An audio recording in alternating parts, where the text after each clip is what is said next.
안녕하세요. 사연 읽어주는 남녀입니다. 오늘도 와주셔서 감사드리며 그럼 오늘의 사연 바로 소개해드리겠습니다. 저랑 딸이 함께 밖에 나가면 사람들이 꼭 묻는 말이 있습니다. 언니예요? 둘이 닮기는 했는데 어머, 엄마예요? 세상에, 엄마가 너무 젊다. 관리를 잘한 건가? 동안인가? 세상에 너무 부럽다. 제가 관리를 잘하는 사람도 아니고 동안도 더더욱 아닙니다. 그냥 딸을 일찍 낳았을 뿐이죠. 저랑 딸의 나이 차이는 딱 20살입니다. 지금 딸이 22살이니까 제가 딸을 낳았을 때 딱 그 나이네요. 옆에 있는 딸을 보면 여전히 아기 같고 철이 없는데 그 시기에 애 낳은 저를 생각하면 저희 부모님이 얼마나 어이가 없으셨을까 새삼 이해가 됩니다. 제가 21살에 결혼해서 22살에 아이를 낳았다고 하면 남들은 그렇게 남편을 사랑했냐, 첫사랑과 결혼했냐 하지만 참 억울한 게 솔직히 사랑도 했고 좋아도 한 거지만 그보다는 그냥 순진한 시절에 얼결에 사고를 쳐서 아이가 생긴 거였거든요. 남편도 저도 서로가 첫 상대이다 보니 소위 능숙하지 못해 어리버리하다가 아이가 생긴 케이스입니다. 다른 사람에게는 너무 사랑해서 떨어질 수 없었다 이렇게 포장을 하기는 해도 솔직하게 말하면 덜컥 생긴 아이를 책임지기 위해 결혼한 거였어요. 물론 남편을 사랑하지 않은 건 아닙니다. 그럼에도 불구하고 조금 더 놀아봤으면 참 좋았겠다라는 생각은 듭니다. 요즘 제 딸을 보면 특히 그런 생각이 많이 들어요. 아마 제가 이 아이를 낳은 나이라 그런가 봐요. 24살, 너무 예쁜 나이. 정말 한 달에 한 번 남자친구 갈아치우면서 놀아제끼는데 그거 되게 부럽더라고요. 사람은 확실히 경험을 많이 해야 되는데 말입니다. 불행히도 저의 10대 그리고 20대 초반은 오직 운동뿐이었어요. 그 운동으로 우승의 짜릿함도 많이 맛보았고 매스컴도 탄 적이 있으니 불행이라고만은 할 수 없죠. 하지만 지금 생각해보면 제가 판단하고 선택하기도 전에 인생의 한 흐름이 정해지고 그 흐름에 따라 다양한 경험을 하지 못하는 삶을 산다는 게 그닥 좋기만 한 건 아니더라고요. 저 유도 선수였어요. 어렸을 때부터 오빠 셋이 다 운동을 하는 바람에 저는 자연스럽게 모두가 그렇게 운동을 하면서 사는 줄 알았습니다. 제 기억에 인형 같은 거를 손에 쥐어본 적은 없는데 늘 아령이나 운동할 때 쓰는 무거운 철가루가 들어간 공 같은 거 그냥 그런 거 들면서 놀았던 것 같아요. 오빠가 셋이니 얼마나 거칠게 저를 다뤘겠어요. 그래도 다른 오빠들은 여동생이 태어나면 예뻐해주고 사랑해준다는데 우리 오빠들은 아니었습니다. 그렇다고 철이 없이 나이 차이가 별로 나지 않았던 것도 아니에요. 막내 오빠랑 5살이 차이 나니 충분히 여동생이 자기네와 모든 것이 다르고 예뻐해줄 상대라는 걸 알 수 있는 나이거든요. 그런데 오빠들 무슨 생각이었는지 저를 전혀 여동생 취급을 해주지 않았습니다. 매다 꽂는 건 당연하고 한 번 놀아도 어딘가 하나 꼭 상처가 나거나 근육이 찢어지거나 뼈가 부러질 때까지 놀곤 했어요. 나중에 커서 들었는데 당시 오빠들 생각은 이거였대요. 오빠들 자체가 뭔가 이상한 사명감에 휩싸여 있었다나요? 뭐랄까, 어린 마음에 나름대로 구축한 세계관이 있잖아. 여자들이 동화 속 세계 상상하는 것처럼 나랑 형이랑 동생이랑 만든 세계관은 전투를 해서 살아남아야 하는 그런 거였어. 전투? 그 평화로운 주택가에서? 아니, 왜? 왜 그때 우리 옆 골목인가에서 한번 하수도 터져서 난리 난 적 있잖아. 그리고 그 즈음에 지구에 침공하는 외계인 드라마 한번 유행했거든. 우리 삼형제한테 그 두 개가 짬뽕이 된 거지. 정말로 외계인이 침투를 할 수 있고 그러려면 우리는 싸워야 하는데 네가 너무 걱정인 거야. 어떻게 하긴 널 단련시켜야 한다는 생각밖에는 없었어. 그랬던 겁니다. 어린 마음에 제가 스스로를 지킬 수 있게 단련을 시킨 거였는데 그게 어디 마음대로 되나요? 자기들도 어린데 당연히 저랑 오빠들은 수시로 다치는 게 일이었죠. 그나마 다행이었던 건 저희 집 바로 옆이 병원이었다는 겁니다. 원래는 좀 멀리 살았었거든요. 그런데 엄마가 병원 왔다 갔다 하는 교통비만 모아도 전셋집 하나는 할 것 같다고 병원 옆으로 이사를 해버리고 마셨습니다. 그런데 엄마의 판단이 옳았던 건 저희 사남매가 정말 병원을 뻔질나게 드나들었거든요. 오죽하면 저희가 가면 간호사가 아예 수납도 받지 않았어요. 무슨 병원이 월 결제 시스템을 도입해서 저희 식구만은 무조건 월말에 한꺼번에 결제를 하곤 했습니다. 그도 그럴 것이 오빠들 맨날 삐어서 가죠. 저는 찢어져서 가죠. 가끔 4명 중에 2명 부러져서 가죠.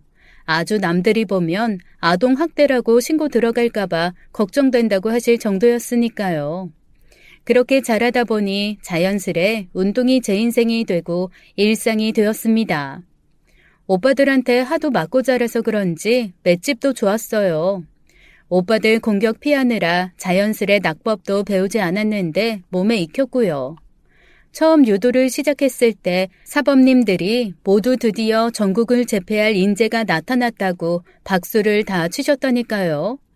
그만큼 저는 준비된 운동인이었습니다. 운동은 재밌었어요. 원래 공부에는 별로 관심이 없었고 시원시원하게 사람을 매다 꽂다 보면 스트레스가 다 풀리더라고요. 그렇게 고등학교, 대학교 1학년까지 저는 운동으로 나름 날렸습니다. 대학교 1학년 2학기 때 지금의 남편을 만나기 전까지는요. 지금의 남편은 운동하고는 아주 거리가 먼 멸치 같고 새님 같은 사람이었어요. 제가 체육으로 대학을 가긴 했지만 뭐 수업을 제대로 듣기나 하나요. 시험 때나 간신히 시험 보고 낙제나 면하면 다행이었죠. 그래도 시험 때면 도서관이라는 데를 가기는 했었거든요. 그 도서관 구석에서 제 남편을 늘 만났습니다. 처음엔 좀 신기했어요. 무슨 남자가 저렇게 햇빛 한번 못 본 풀떼기 마냥 누렇게 떠가지고 구석에서 저렇게 공부만 할까 신기했거든요.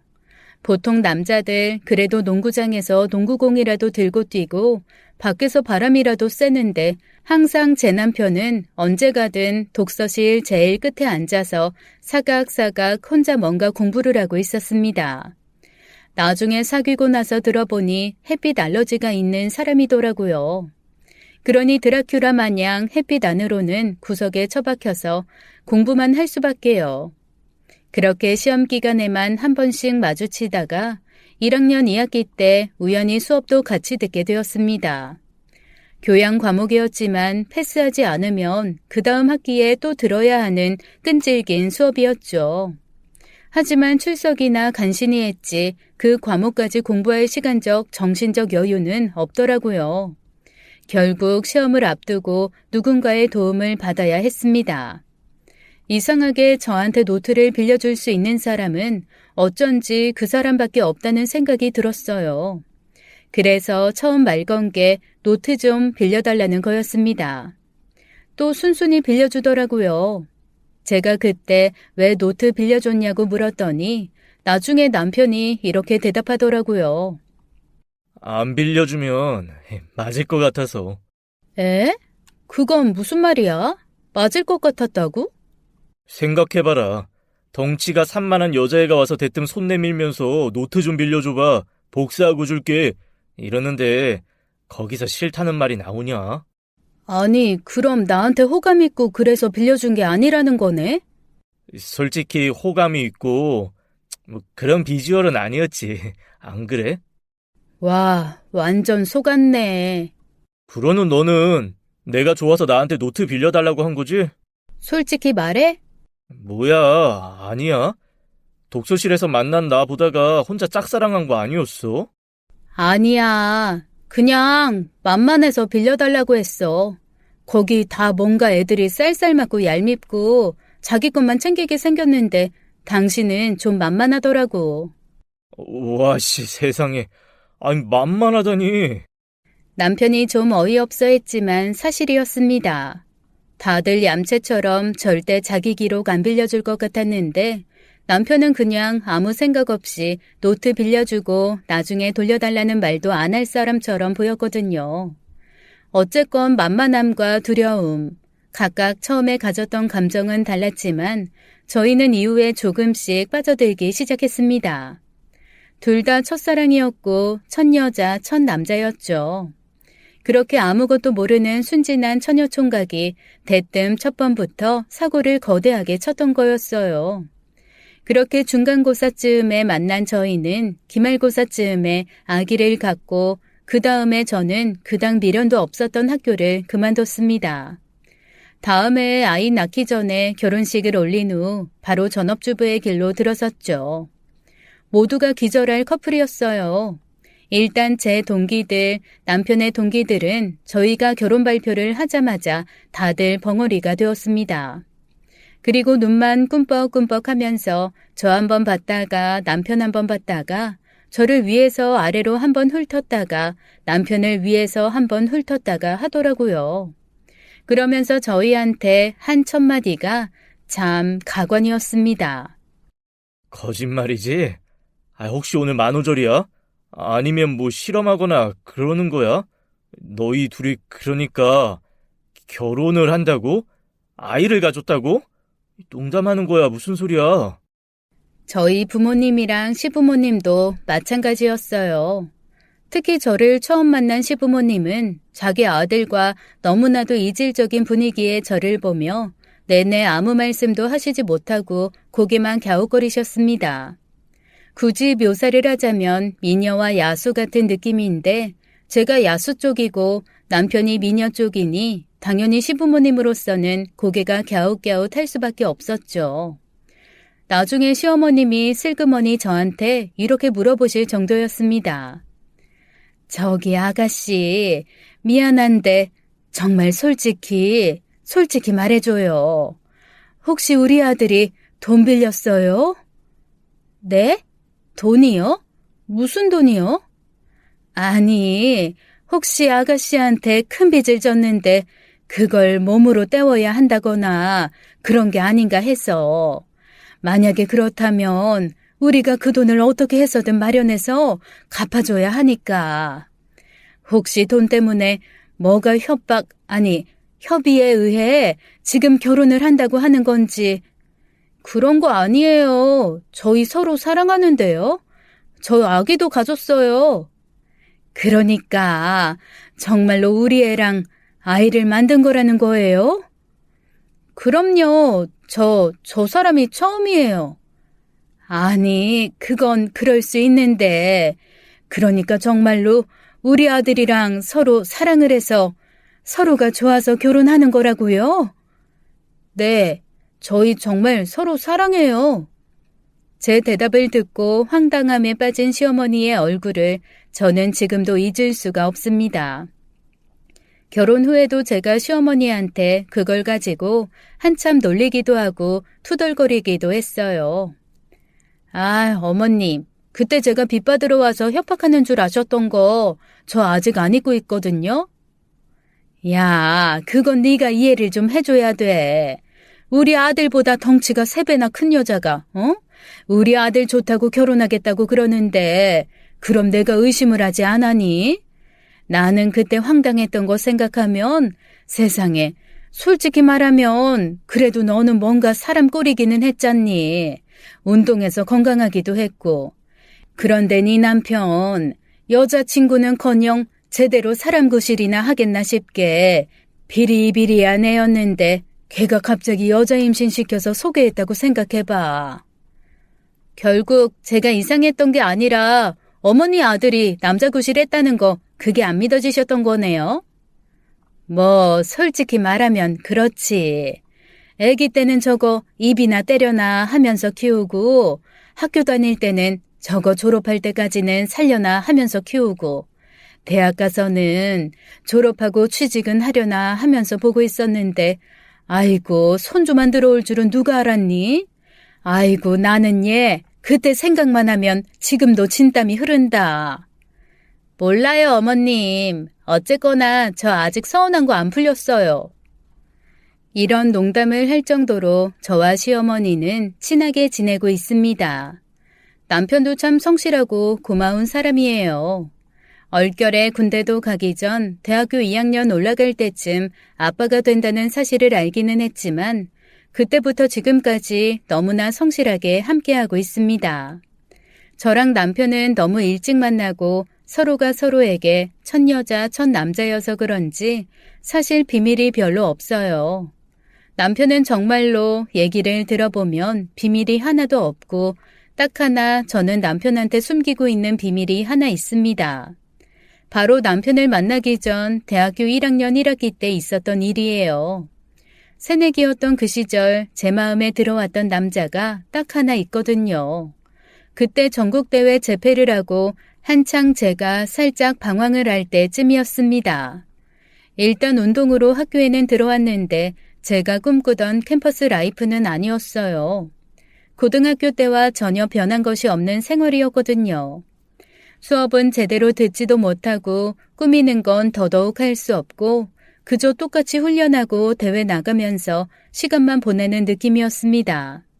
과연 이 운동을 얼마나 더 할 수 있을지, 앞으로도 계속 운동으로 먹고 살 수 있을지에 대한 걱정이 계속 저를 휘감을 때였는데 선배 하나가 슬그머니 저를 구석으로 부르는 거예요. 얼결에 쫓아갔죠. 그랬더니 선배가 슬슬 웃으면서 물어보더라고요. 너 요즘에 뭔가 마음이 허한 것 같은데 나랑 재밌는 데 가지 않을래? 언니, 어디요? 너 혹시 호스트바라고 들어본 적 있어? 호스트바요? 남자들 나오는데요?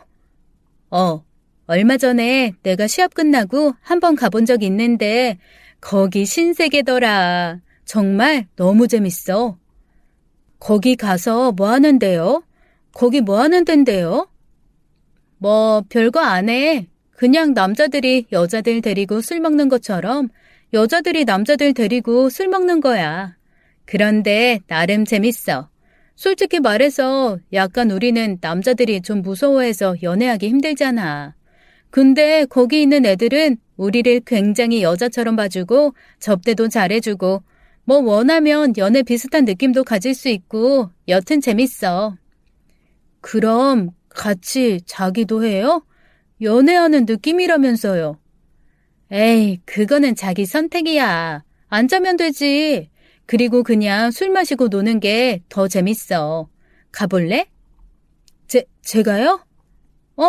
어차피 한 명 가나 두 명 가나 세 명 가나 한 테이블 까는 돈은 똑같아. 가자, 그냥 슬그머니 껴서 가봐. 지금 지윤 언니랑 지혜 언니, 경미 언니 이렇게 셋이서 갈 거거든? 너 간다면 나 빠지고 4명이 딱 들어가서 놀면 되겠네. 에이, 언니 빠지면 좀 그렇죠. 저는 그럼 다음에 갈게요. 사실 호기심이 막 올라왔지만 선배 중 하나를 빼고 간다는 게 좀 걸려서 거절을 했어요. 그런데 그날은 제가 호빠에 갈 수밖에 없는 날이었는지 저랑 그런 대화를 하던 중 선배에게 문자가 오더라고요. 아, 잠깐만. 야, 경미 안 간대. 됐다. 나까지 해서 4명 콜? 이따 저녁에 7시에 교문 앞에서 만나서 같이 가자, 그렇게 마치 어디 놀이동산 놀러가는 약속 잡듯 저는 그날 생애 첫 호스트바를 방문했습니다. 거기 정말 별천지더라고요. 쭈뼛거리는 짧은 머리에 시커멓게 탄 얼굴을 하고 들어가는데 제 3분의 1밖에 안 되는 사이즈의 여자분 하나가 처음 오셨냐며 너무 사근사근하게 저희를 안내해 주는 거예요. 그러면서 뭔가 비밀의 문을 열듯 구석에 있는 문 하나를 열었는데 훤칠훤칠한 모델 같은 남자들이 곳곳에 앉아있기도 하고 서있기도 하다가 저희가 들어가는 순간 하나둘씩 다가와 너무나 친절하게 인사를 하는 겁니다. 자기야라는 소리를 그때 처음 들어봤어요. 자기야서부터 시작해서 어떤 아이는 우리 아기라고 하고 누님이라고 하는 애도 있고 하여간 여자로서 들을 수 있는 호칭이란 호칭은 그날 다 들어본 것 같습니다. 얼결에 얼레벌레 그래도 한두 번 와본 선배 언니들을 따라 룸으로 들어갔더니 곧이어 대여섯 명 정도 되는 남자들이 쭉 들어와 저희한테 인사를 하더라고요. 그리고 한 명씩 차례대로 옆에 자리를 잡고 앉아 분위기를 띄우기 시작했습니다. 뭔가 굉장히 조직적이었어요. 누군가는 노래방 기기를 들고 노래를 시작했고 누군가는 탬버린을 치더라고요. 그런데 제 옆에 앉아있는 남자는 아무것도 하지 않고 그냥 저를 가만히 바라보고만 있었습니다. 제가 그 눈빛이 너무 부담스러워서 제 얼굴을 주섬주섬 만지며 물어봤거든요. 왜 그렇게 쳐다봐요? 저 뭐 묻었어요? 아기가 여기 처음인 것 같아서 귀여워서. 아기요? 제가요? 아기. 피부가 완전 3살 아기인데 이 귀여운 아기가 어쩌다가 여기까지 왔을까? 아기라니요. 저 피부 안 좋은데. 무슨 소리야? 이렇게 모공 하나 없이 깨끗하면서 손대면 미끄러워지겠는데? 봐봐. 그러면서 그 남자는 너무 자연스럽게 손등을 제 볼에다 대고 쓱 스쳤습니다. 솔직히 말하면 오빠들한테 볼 꼬집히는 거, 아빠가 볼 쓰다듬는 거, 그리고 코치님이 제대로 하라며 볼을 밀어버리는 거, 그 3개를 제외하고는 남자의 손길이 제 볼에 처음 닿는 순간이었어요. 그런데 뭔가 몸이 간질간질해지면서 등줄기가 찌릿찌릿해져 오는 겁니다. 저도 모르게 얼굴이 빨개졌나 봐요. 그 남자가 제 머리카락 안에 손가락을 넣어 쓱쓱 움직이며 이렇게 말하더라고요. 이거 봐, 아기네. 스르르 내 손이 미끄러지자마자 볼이 달아올랐잖아. 이렇게 달아오르는 볼은 아기만 가지고 있다고. 귀여워? 그러면서 제 볼을 살짝 꼬집더라고요. 몸이 베베 꼬여서 대체 뭘 어떻게 해야 될지 몰라 앞에 놓인 술을 벌컥 들이키고 말았습니다. 제가 3모금쯤 벌컥벌컥 먹자 그 남자가 조용히 제 손에서 컵을 빼앗으며 제 귀에다 대고 이렇게 속삭이는 거예요. 있잖아. 원래는 원샷하게 하고 술을 더 팔아야 되는 게 맞지만 어쩐지 오늘은 아기가 취하는 게 싫다. 그러니까 술 마시지 말고 나랑 그냥 얘기하자. 술 많이 먹으면 우리 아기 아야해. 돈 받고 하는 소리라는 건 알고 있었지만 너무 설레더라고요. 저도 모르게 술을 앞으로 푹 뿜어버렸습니다. 그런데 제 가슴팍에 줄줄 흐른 술을 그 남자가 아주 세심하고 섬세하게 수건을 들고 닦아주며 제 관자놀이에 쪽 입을 맞추는 겁니다. 제가 너무 놀라 꽝꽝 얼어버리자 그 남자가 이렇게 얘기했어요. 오늘은 여기까지. 더 나아가면 우리 아기 너무 긴장할 것 같아서. 오늘은 눈가에만 내 입술을 갖다 댔지만 다음에 만날 땐 어디에 댈지 나도 모르겠다. 너 진짜 매력적이고 예쁘다. 나 지금 엄청 참고 있는 거 알아? 갑자기 심장이 도박망이지를 치기 시작했습니다. 이 사람들이 이렇게 다가올 거라는 건 알고 있었어요. 언니들이 신신당부했거든요. 있잖아, 무조건 호빠 가면 한 번은 설레. 그런데 걔네들도 서비스 직종이잖아. 걔네가 말하는 거, 행동하는 거 다 서비스다. 그러니까 진심이라고 생각하지 말고 그냥 신나게 즐기기만 해. 그런데 이런 얘기를 들으면서 어떻게 안 설레는 걸까요? 설레지 않는다는 것 자체가 저는 이해가 안 되더라고요. 알면서도 어쩔 수 없이 아니 불가항력적으로 가슴이 뛰었습니다. 우리가 연예인이 무대에서 노래하다가 코 찡긋하고 사랑해요라고 하는 말을 듣고 좋아하면서 환호성을 보내잖아요. 그게 나에 대한 게 아니라는 걸 알면서도 설렐 때가 있는 것처럼 똑같았습니다. 네, 몹시 설렜어요. 제가 얼굴이 빨개지는 걸 본 언니 중에 하나가 술에 살짝 취해 꼬인 혀로 저를 보면서 미친 듯이 웃고 그러더라고요. 야야, 쟤 봐라. 쟤 얼굴 봐. 야야, 너 얼굴 빨개졌어. 넘어갔네, 넘어갔어. 여기 또 죽순이 되는 거 아니야? 언니, 아니에요. 어이구, 아니긴 뭐가 아니야. 네 얼굴이 이미 여기 죽순이 예약인데. 어이, 거기 우리 동생 오면 절대 받아주지 말고 보내. 알았지? 우리 동생 순진한 애야. 어? 이때까지 남자 한번 못 만나보내라고. 아, 언니! 남자 한번 못 만나봤다는 게 그렇게 창피한 일이라는 걸 그날 그 순간 처음 알았습니다. 그 남자 앞에서 제가 너무 순진한 사람이라는 걸 들킨 느낌이라 조금 그렇더라고요. 그런데 그 남자가 저를 보며 싱긋 웃으면서 이렇게 얘기하는 게 아니겠어요? 너무 좋은데? 나랑 하는 모든 것이 당신한테 처음이란 얘기잖아. 그렇다면 내가 좀 더 노력하고 잘해야겠다. 다음에 저 시끄러운 언니들 빼고 혼자 와요. 내가 진짜 재밌게 놀아줄게. 네. 아니요. 네, 아니요? 네. 뭔가 기도 아니고 저도 아닌 이상야릇한 대답을 하고 그날 저는 정말 정신이 홀딱 빠진 채 2시간 만에 어떻게 시간이 지나갔는지도 모르고 집으로 와버렸습니다.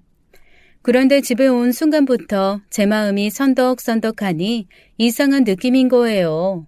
자꾸만 관자놀이가 찌릿찌릿하면서 그 남자의 입술이 느껴지기도 하고 뭔가 가슴이 두근두근하면서 자꾸만 그 남자가 생각났습니다. 애매한 첫사랑이 시작된 거였죠. 그렇게 이틀 정도 혼자서 이거 진짜 이상하다라는 생각을 하던 중 저를 호빠로 데리고 갔던 언니가 저한테 전화를 했습니다. 야, 어땠어? 재밌었지?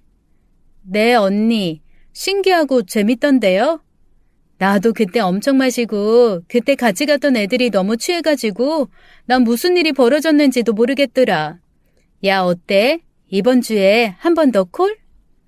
언니, 그런데요. 거기 돈이 너무 많이 들어서. 야, 막둥이가 무슨 돈 걱정을 해. 언니들 이번에 상금도 두둑하게 받아가지고 좀 다닐 만한 능력이 있거든. 그냥 따라와. 내일 또 가자. 우리도 이렇게라도 스트레스 풀어야지.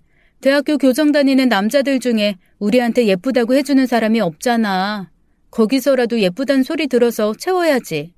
우리 자존감 일단 거기서라도 좀 채워보자. 그래, 어차피 술 먹고 노는 거 외엔 다른 것도 안 하는데요, 뭐. 그러니까 부담 갖지 말고 내일 또 7시 교문 앞에서 오케이? 야, 어차피 우리 다다음 주부터 본격적으로 훈련이라 꼼짝도 못해. 그 전에 좀 놀아야지. 안 그래?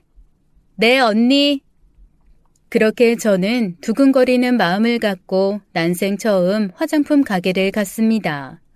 아이라이너와 아이섀도우 그리고 립스틱을 샀어요. 화장품 가게 아줌마가 몹시 난감한 얼굴을 하시더라고요.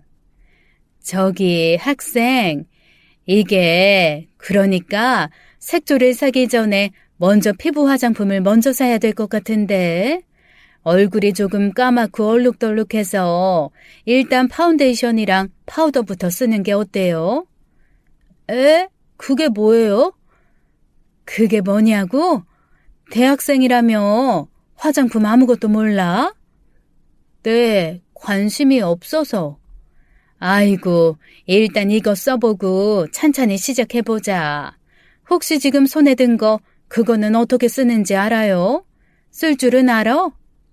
제가 고개를 젓자 한숨 푹 쉰 화장품 가게 아주머니가 저를 붙들어다 앉혀두고 본격적으로 화장품 세일즈를 시작하더라고요. 아니, 얼굴은 한정되어 있는데 거기에 발라야 할 게 왜 이렇게 많은 걸까요?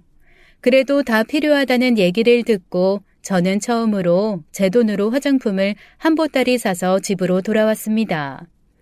그리고 첫 화장을 했는데 제가 봐도 정말로 한심 그 자체더라고요. 얼굴은 가부키 같고 눈은 광대 같고 너무 웃긴 겁니다.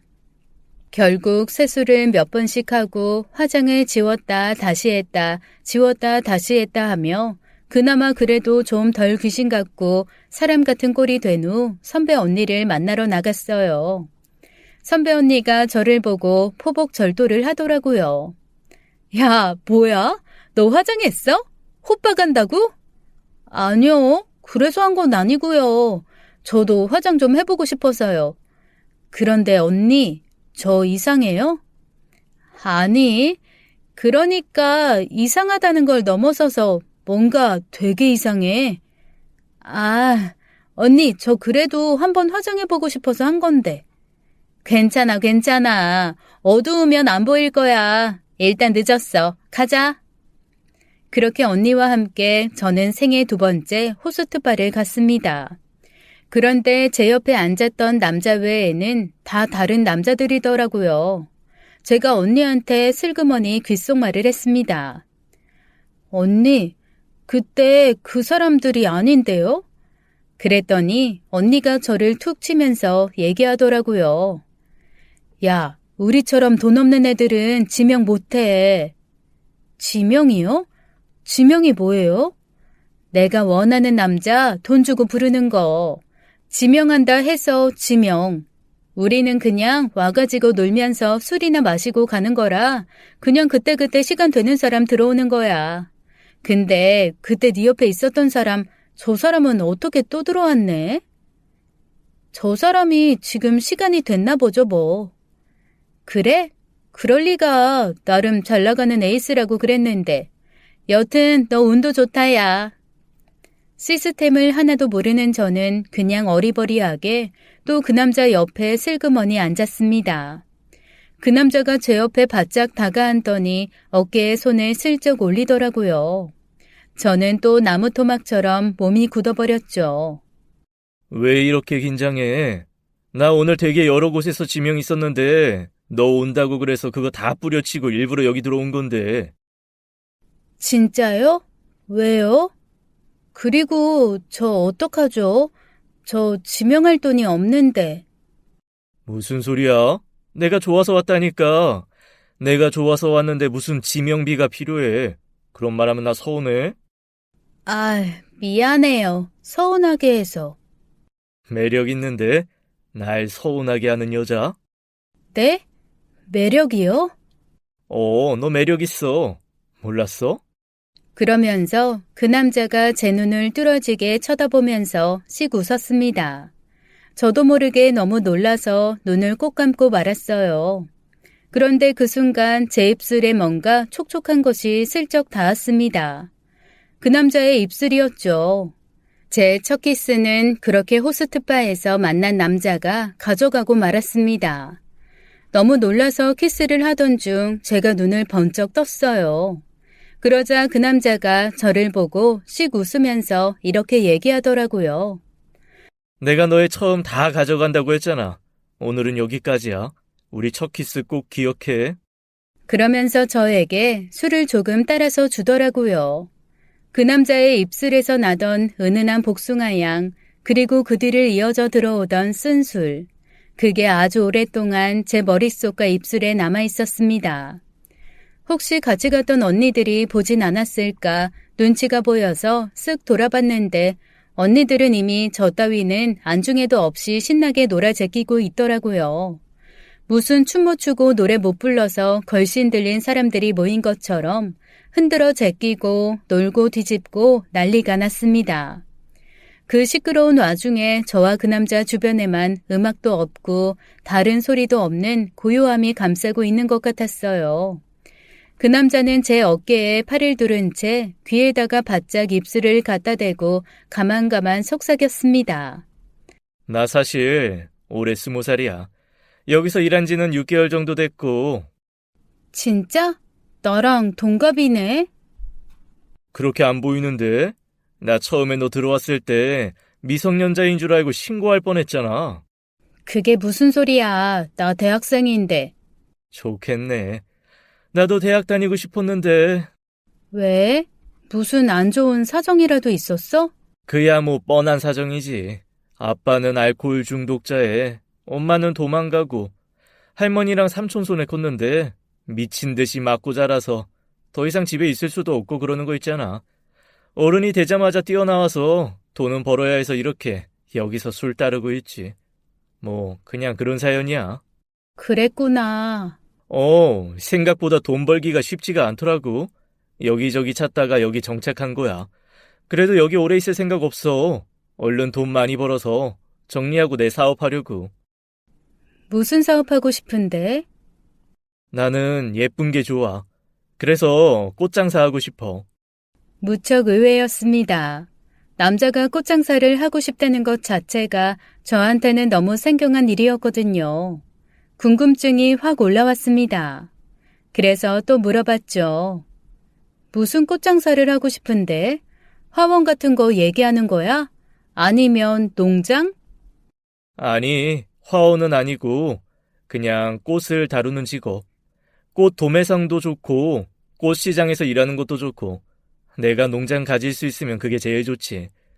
난 이상하게 옛날부터 그렇게 꽃이 좋더라고. 그렇구나. 난 꽃 좋다는 생각을 한 번도 안 해봐서. 난 좋아, 꽃. 그래서 내가 네가 좋은가 봐. 갑자기 훅 들어온 그 남자의 말에 제 가슴이 미친 듯이 두방망이질을 치기 시작했습니다. 너 예쁘잖아. 꽃같이. 화장 안 해도 돼. 이런 꽃에 못 그리는 거 죄야. 처음 들어보는 얘기라 너무 당황했어요. 뭐라고 대답해야 할지 몰라서 일단 시선을 다른 곳으로 돌리고 먼 산을 바라보았습니다.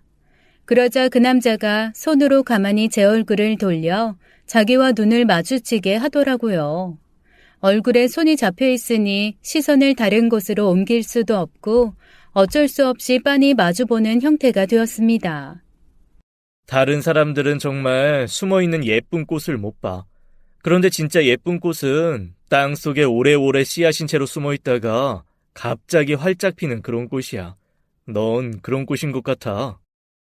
저도 모르게 그 얘기를 듣고 빙긋 웃었어요. 그러자 그 남자가 저한테 이렇게 얘기하더라고요. 귀여워. 그러면서 그는 다시 한번 저에게 깊게 입을 맞췄습니다. 그렇게 두 번의 키스로 저의 두 번째 호스트바 방문은 끝이 났죠. 그 다음부터는 마음이 영 안 잡히더라고요. 혼자서 진짜 오만 생각을 다 했습니다.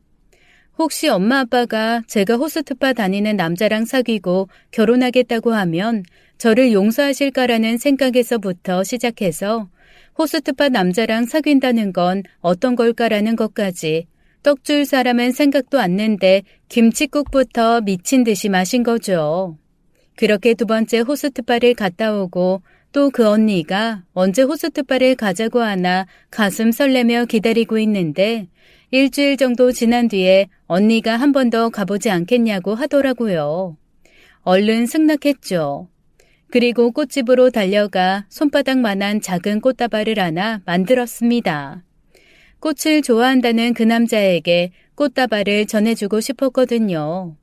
그렇게 오후 7시 설레는 마음으로 꽃다발을 들고 교문으로 나갔는데 앞불싸 거기에는 선배 언니만 있는 게 아니었습니다. 이때까지 저와 함께 호스트바를 신나게 다녔던 유도부 선배 언니들이 코치님과 감독님한테 목덜미를 꽉 붙들린 채 서 있더라고요. 너도 이리 와. 코치님의 목소리에서 모든 걸 알 수 있었습니다. 저희가 호스트바에 다녀왔다는 걸 들킨 거죠. 네, 그날 저희는 호스트바는 구경도 못하고 엎드려 뻗쳐에 쪼그려 뛰기, 버피 테스트까지 정말 팔다리가 후들거려 걷지도 못할 정도로 큰 벌을 받았어요. 엄청난 기합이었습니다. 알고 보니 호스트바 같이 다니던 선배 언니 중에 하나가 술 먹고 집에 들어가서 부모님한테 술주정을 하다가 호스트바 얘기를 흘렸던 모양이에요. 뭐 술에 취했으니 부지불식간에 자기가 한번 훅 얘기하고 만 거겠죠. 그 얘기를 듣고 광분하신 학부모님들이 저희 코치한테 애들 관리 어떻게 하는 거냐고 고래고래 항의를 하신 거고 코치님이 저희 뒤를 슬그머니 밟으셔서 딱 잡아내신 거였습니다. 그날 밤늦게 저는 거의 시들어가는 꽃다발을 들고 호스트바 앞에 왔다 갔다 하다가 그냥 문 앞에 그 꽃다발을 조용히 놓아두고 돌아왔어요. 그 이후로 한 번도 그 사람을 보지 못했습니다. 이게 제가 남편한테 가지고 있는 가장 큰 비밀이에요. 남편이 저와 첫 키스를 한 후 저한테 그랬거든요. 자기 처음이라고 그러면서 저한테 너는? 이라고 묻는 거예요. 그래서 제가 뭐라고 하겠습니까? 그렇게 설레는 멍뭉이 눈으로 바라보며 처음이라고 고백하는 남자에게 저는 처음이 아니다. 내 처음은 호스트바 남자다. 그럴 수 없잖아요.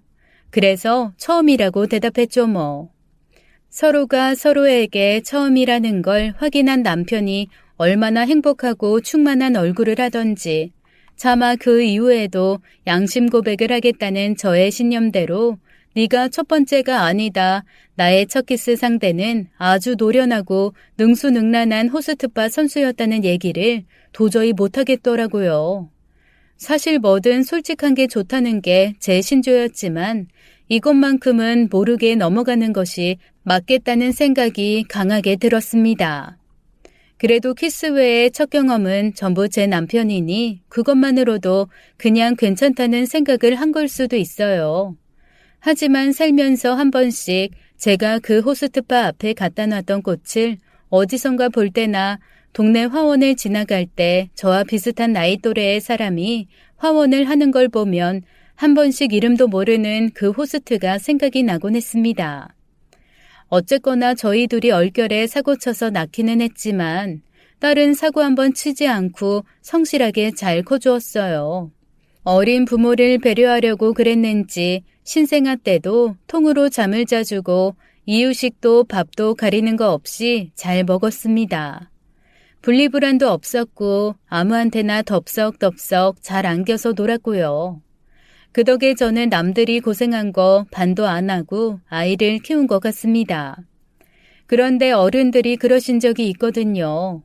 자녀들도 항상 속을 썩일 때 어렸을 때 썩였던 애는 커서 안 썩이고 어렸을 때 속을 안 썩였던 애는 커서 썩인다고요. 그게 무슨 속썩임 총량의 법칙이라나요? 처음에 딸 키울 때는 그런 말을 믿지 않았습니다. 그저 어린 엄마에게 너무나 유순하고 착한 딸인 게 고마울 뿐이었거든요. 그런데 그 딸이 다 커서 이런 식으로 제 뒤통수를 칠 줄은 몰랐습니다. 딸 나이 22살, 딱 제가 이 아이를 낳은 그 나이에 딸이 저희 부부에게 충격 선언을 했어요.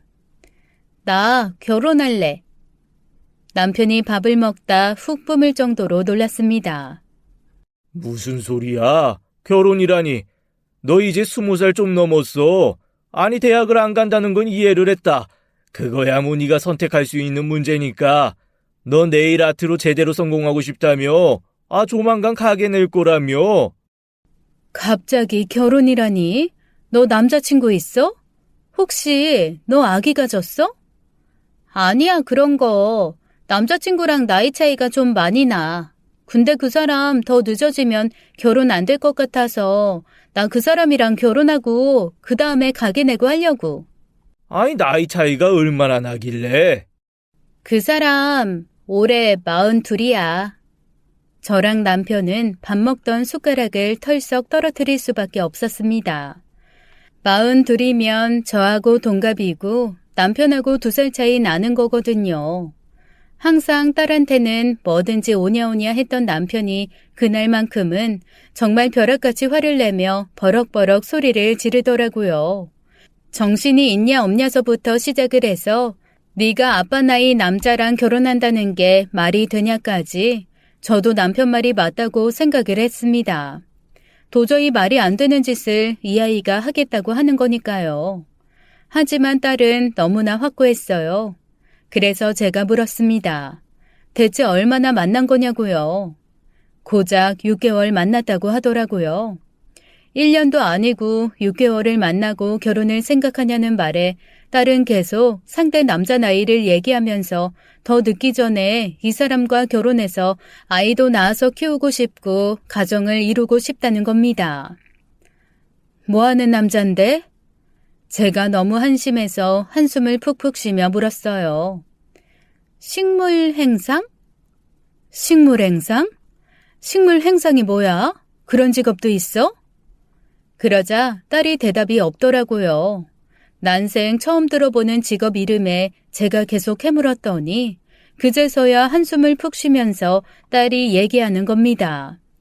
왜 트럭에다가 흙이랑 화분 싣고 다니면서 여기저기 돌아다니며 분갈이 해주는 사람들 있잖아요. 그 일을 한다는 거예요. 6개월 전에 안 그래도 딸이 집에서 키우는 화분이 너무 비실비실하다며 집 앞에 분갈이 해주러 오는 사람이 있는데 자기가 다녀오겠다고 한 적이 있었거든요. 그래서 제가 물었죠. 혹시 그때 네가 분갈이 한다고 그랬던 그 트럭 그 사람이야? 그때 분갈이 하면서 얘기를 했는데 말이 너무 잘 통해서 그 다음부터 계속 몇 번 만났거든. 근데 너무 좋은 걸 어떡해. 나 정말 이 사람 없으면 안 될 것 같아, 엄마.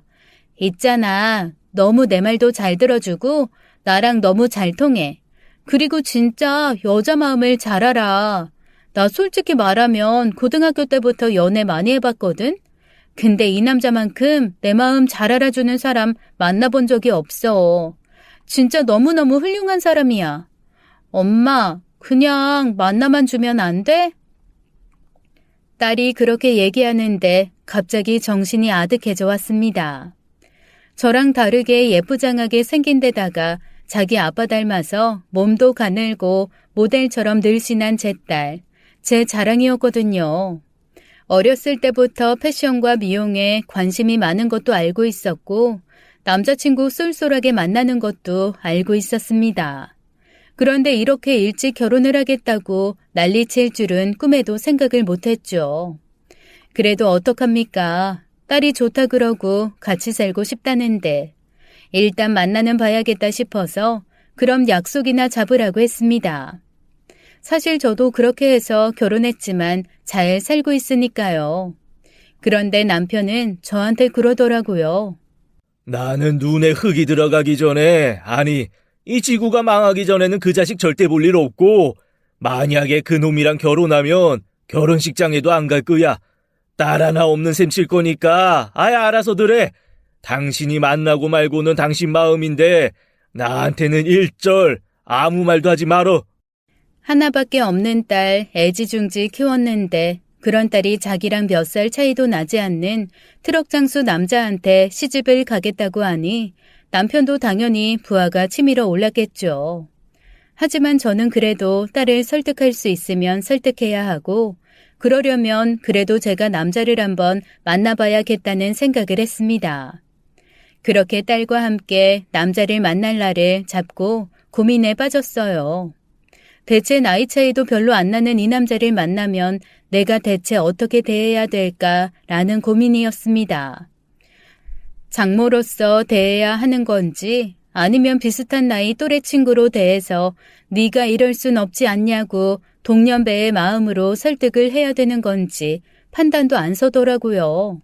제 주변에 그다지 물어볼 만한 친구도 많지 않아서 고민은 깊어만 갔습니다. 하지만 딸은 일단 제가 남자를 만나겠다고 하는 것 자체만으로도 뭔가 희망이 생긴 듯 행복해하더라고요. 대체 저 철딱선이 없는 걸 어떻게 해야 되나 고민만 깊어가면서 그 남자를 만날 날이 다가왔습니다. 평생 제대로 된 화장은 신부 화장밖에 안 해봤었는데 그 이후에 처음으로 돈 주고 머리도 하고 화장도 했습니다. 뭔가 그 남자에게 그래도 딸아이의 엄마답게 위엄을 보이고 싶다는 마음이 있었거든요. 얼마나 심란하던지 화장을 덕지덕지 했는데도 그 화장을 뚫고 걱정스러움이 고스란히 뿜어져 나오더라고요. 그렇게 있는 대로 꾸미고 나가서 앉아있는데 저 멀리서 딸이 그 남자의 팔짱을 끼고 걸어오는 게 보였어요. 멀리서 봤을 때는 그냥 나름 준수하고 괜찮은 모습인 것 같았습니다. 속으로 이렇게 생각했죠. 우리 남편이랑 별로 차이도 안 나는데 언뜻 봐서는 나이가 한 10살은 차이나 보이게 생겼네. 엄청 관리 잘했나 보다. 그런 생각을 하면서 가만히 딸 커플을 노려보고 있는데 남자가 가까이 다가올수록 뭔가 느낌이 이상한 겁니다. 그리고 등줄기에서 서늘한 기운이 지나가기 시작했어요. 세월이 흘러 얼굴이 좀 변하긴 했지만 그 남자 제가 아는 얼굴이었어요. 설마 하면서 가만히 바라봤습니다. 딸아이가 그 남자를 제 앞에 데리고 와서 인사를 시키더라고요. 엄마, 준영 씨야. 강준영. 제가 가만히 그 남자를 쳐다보았습니다. 그 남자도 저를 가만히 쳐다보더니 고개를 갸웃하더라고요. 처음 뵙겠습니다. 강준영이에요. 그 목소리를 듣는 순간 모든 게 확고해졌습니다. 저의 첫 키스 상대 호스트바 그 사람이었어요. 제가 그랬습니다. 우리 처음 보는 거 아닐 텐데요. 그러자 그 남자 얼굴이 흔들리더라고요. 혹시 저희가 어디서 본 적 있나요? 있죠. 2번이나 봤어요, 우리.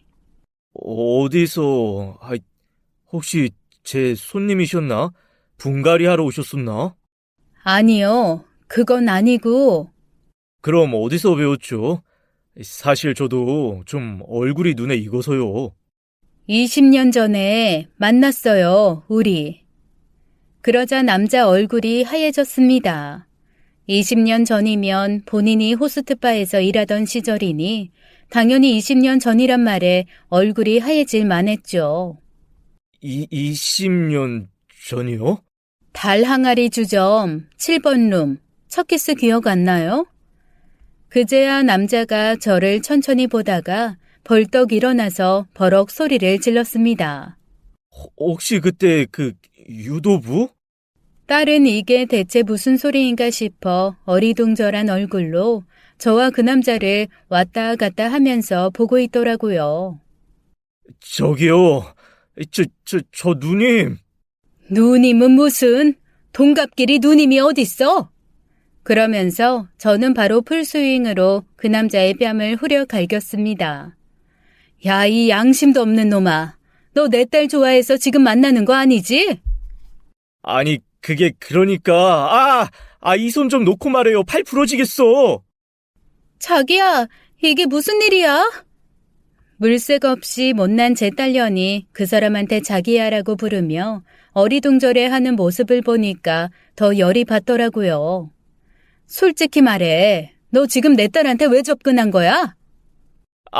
접근한 게 아니고, 그러니까, 얘가 화원 하나 차려줄 수 있다고 해서, 손 좀 놓고 말하라니까요.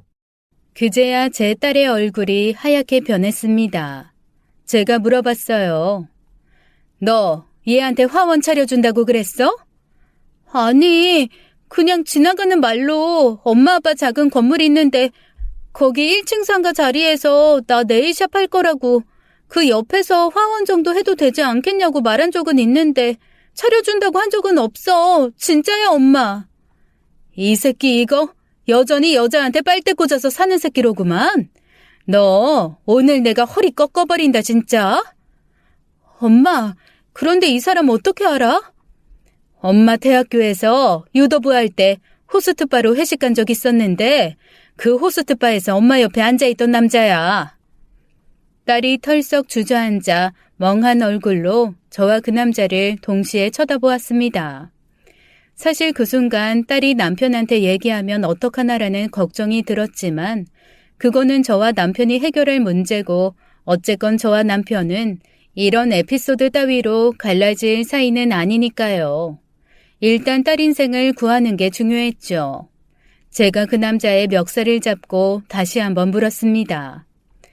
너 내 딸 앞에 다시 한번 나타날 거야? 안 나타날 거야? 누님 살려만 주시면 저 이대로 사라져서 절대 나타나지 않겠습니다. 이 자리에서 전화번호 지울게요. 딸은 어이없다는 얼굴로 그 남자를 가만히 쳐다보고만 있었습니다. 자기를 정말 사랑했다면 이런 식으로 저한테 멱살 잡혔다고 해서 전화번호 지우고 사라지겠다는 약속을 하지 않겠죠. 제 딸도 그 정도는 알거든요. 그렇게 저와 그 남자의 3번째 만남은 남자의 주랭랑으로 끝나고 말았습니다. 제가 딸한테 조용히 말했어요.